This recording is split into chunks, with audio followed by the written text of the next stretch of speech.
Hello everybody, this is Mr. Williams, here to talk to you about Chapter 5 of The Pigman by Paul Zindel.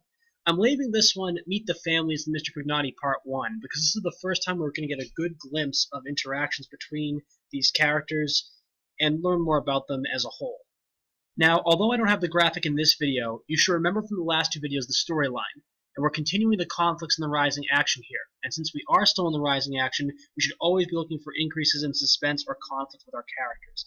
Character versus character, character versus self, character versus society, and character versus the unknown or nature. Those are all items that could be here, including other types of conflicts not listed on this page.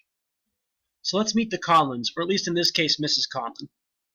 So Mrs. Conlin, aka the old lady, according to John, she has cleanliness as her #1 priority. She is obsessed with things being clean, telling John to rinse out glasses, covers on the furniture, worrying about her hair, and running upstairs to spray it.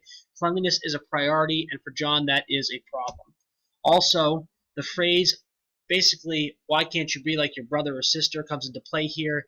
We're learning about Kenneth, his brother, and we learn about the family and how there's an older brother here that's doing pretty well in the world, and that is something that John or any sibling would despise.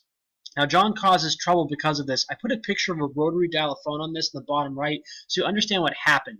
John lost phone privileges, and there was a lock on the phone, so he glued the lock in place.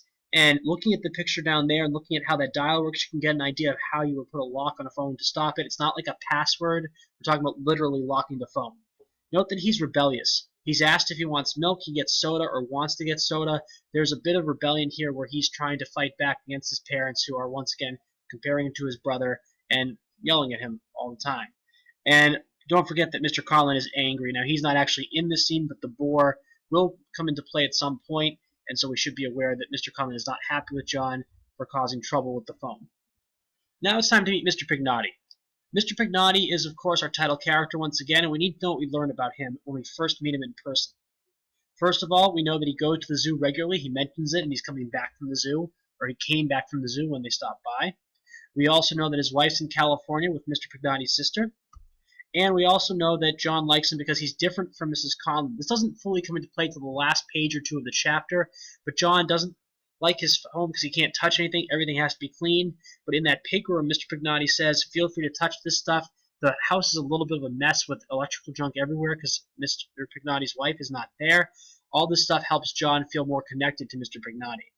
Now, that memory palace, it's not called that, but it's that idea of saying 10 things in a row and memorizing them. Give it a try. It's a fun little trick. It really has nothing to do with the story in regards to actual memory. It's just a fun little game that adds to the characterization of Mr. Pignotti, that he likes fun, and he's constantly called a little kid by John, and that's really the mentality you should picture. He has a big beer belly, he's older, but he acts like a little kid.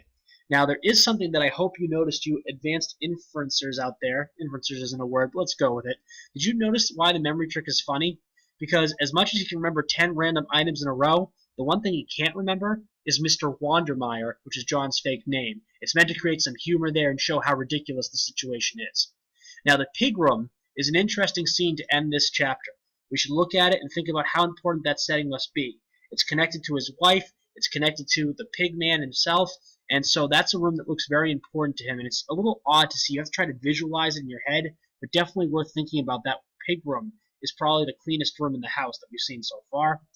And an interesting ending of the chapter after 3 and 4, because we had all those big cliffhangers, and this one just ends with a joke about pigs, and that's really all we get. So chapter 6 should kind of continue this idea of who these characters are and what's happening next. There wasn't really a lot of conflict in this chapter, although I will note, if you're looking for antagonists, and if you were paying attention, a certain character at the start of this chapter is called out as being the one that could create all the trouble. We'll come back to that in a future slideshow if you don't find it yourself. Once again, if you have any questions about Chapter 5, always contact me, and thanks for watching.